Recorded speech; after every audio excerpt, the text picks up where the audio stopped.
This is Haliman giving you your M3 Radio Independent News.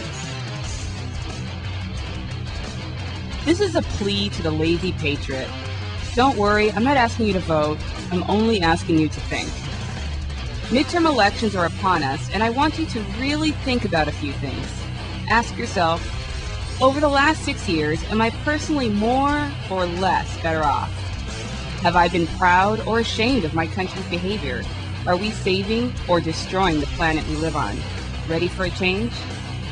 The opposite of courage is conformity. It takes guts and effort to think, and I believe it's time we start talking to each other in this country about what we're thinking. America, we can do better than this. Let's get our heads right. Think about it. Talk about painting yourself into a corner. Word is that Iraq is so deep into its civil war thingamabob that if Saddam Hussein is found guilty, then all the nuts and bolts are bound to fall off the bike we call the Middle East, and we'll all end up crashing in the crapper. What began as an illogical invasion turning into an unwinnable war has become the classic court conundrum. During this trial, if you haven't at least once scratched your head and wondered who's running the asylum both here and in Iraq, then Jeff, you did. Does this make any sense? Well, you have to admit, it's clearer than the current party line. First off, full disclosure.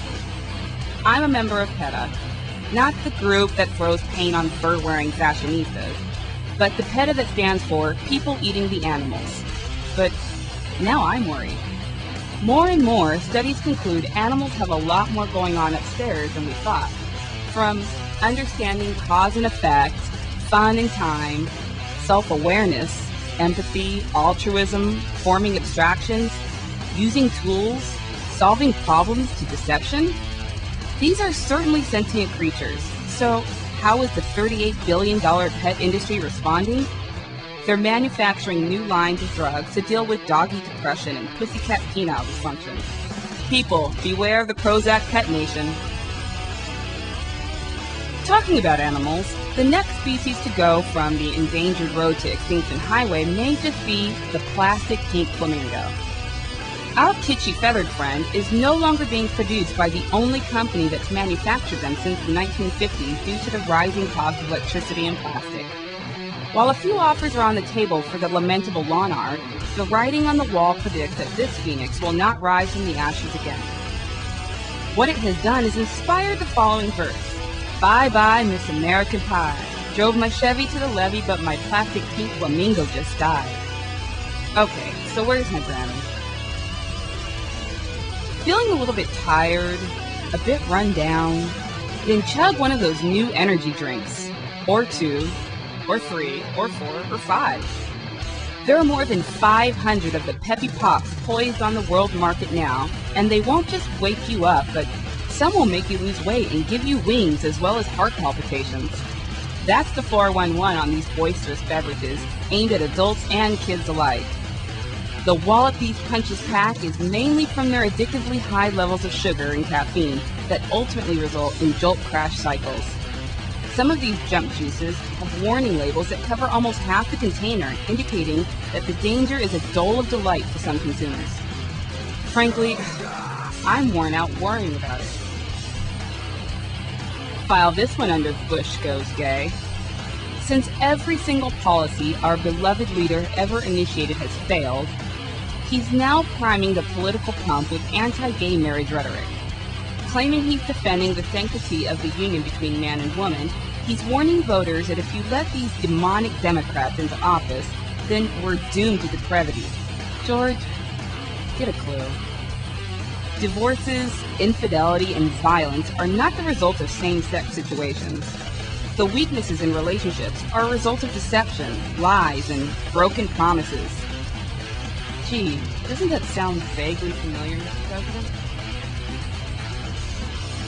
Who's in the Profiles and Courage Spotlight this week?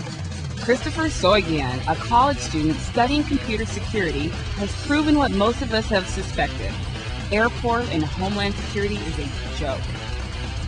Chris created a website that anyone with access to the internet and a printer can go to and get a fake airline boarding pass. He claims to have written the program to show how flawed our security system really is. Now, if the powers that be still possess any farsightedness, they'll hire this young man to test and design existing and future security systems. Isn't it about time Homeland Security started taking care of us? We're paying for it.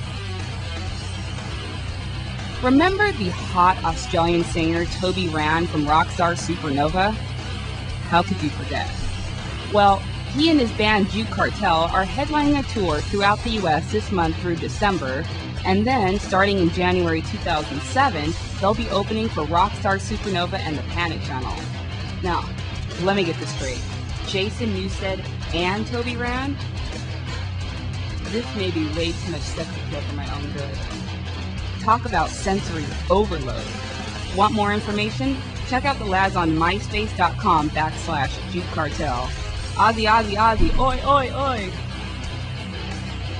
This was Haleeman giving you your M3 Radio Independent News.